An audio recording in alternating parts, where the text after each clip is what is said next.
welcome back to my channel. I hope you're all doing well out there. And today we're going to head back to the Final Destination franchise for the next installment leading up to Final Destination Bullet Lines that comes out on May 16th, which I will be going to see Friday night, probably in IMAX. I asked Troy what he wants to see, and he goes, "We gotta go see it in IMAX, Dad." So that's probably how we're gonna see it, me, Troy, and my wife Alicia. But today we're going to talk about the Final Destination. But before we get into this, do me a favor, like, comment, and subscribe. I greatly would appreciate that. Also, as always, a shameless plug because I am obligated for my TeePublic store. So I'll leave a link in the description box below that will take you right to it. And yes, the Final Destination came out August 28th of 2009, so 3 years after Part 3. It's rated R. It's an hour and 22 minutes long. This is the shortest of the franchise. Had a budget of $40 million, which was the biggest budget at that time.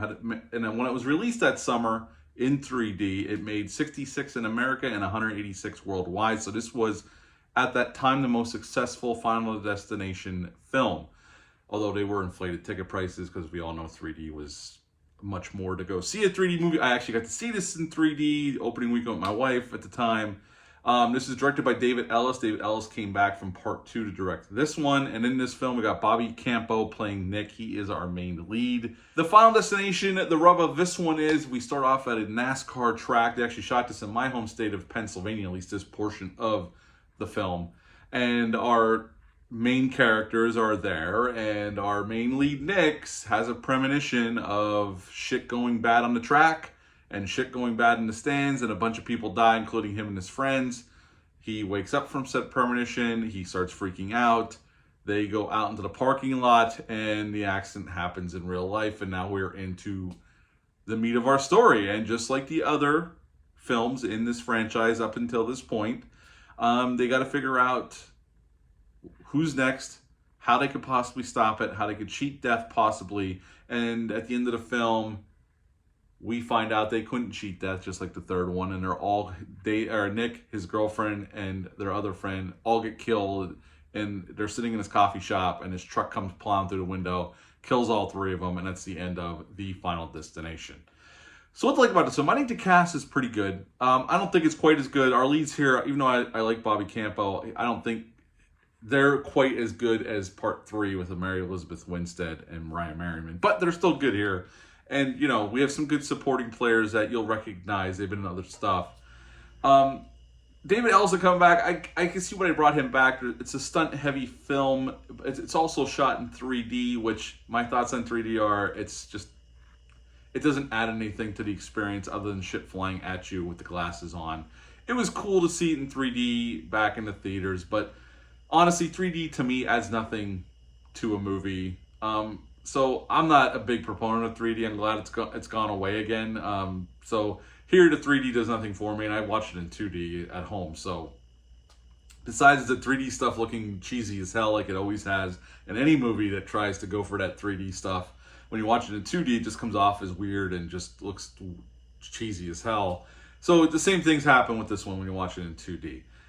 This one implements probably the most CGI out of them all up to this point. And when the CGI does happen, which is mostly in the premonitions, it looks like Sci-Fi Channel movie bad CGI. The CGI does not look good at all, even though they had a budget increase. So, yeah, I'm not a big, my thoughts on CGI. I'm not a big fan of it. You should use it sparingly, and they use it a little too much here, and it sticks out like a sore thumb when you watch this.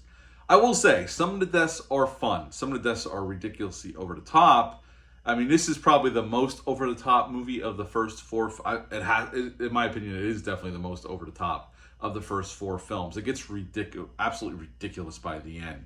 Although there are some cool gore gags that are done practically, so I can't complain there. It does get bloody, it does get gory, and it's done practically. So I like that stuff. That's a positive. The movie moves fast. It's an hour and 22 minutes long. There is no monkeying around here. It gets into it, and we're off. There's no fat here whatsoever. This is edited to the bone. Like, it gives you what you want and it gets you out. So in that respect, it doesn't overstay its welcome. It's just at the end of the day, this isn't, out of the first four films, this is my least favorite of the first four films. Although it's not, it's an enjoyable, cheesy, good time. It's not a piece of crap, but considering what's come before it, in my opinion, this is the worst one of the first four films. This is the this is the first Final Destination film to be actually shot in the U.S. The other 3 were shot in Canada, and I believe 5 was shot in Canada, which we're going to talk about very shortly because the new movie's coming out this Friday. So we'll be talking about 5. Will be coming up next on this Final Destination review series. Tony Todd was not involved in any way in this movie. You don't hear his voice and you don't see him. He was busy with Transformers Revenge of the Fallen around this time, so he could not even be involved if he wanted to. He was off doing that film. The car in the NASCAR car in the beginning of the film that actually wrecks and causes all this death and mayhem has the number 666 on it, so be on the lookout for that if you want to watch this film.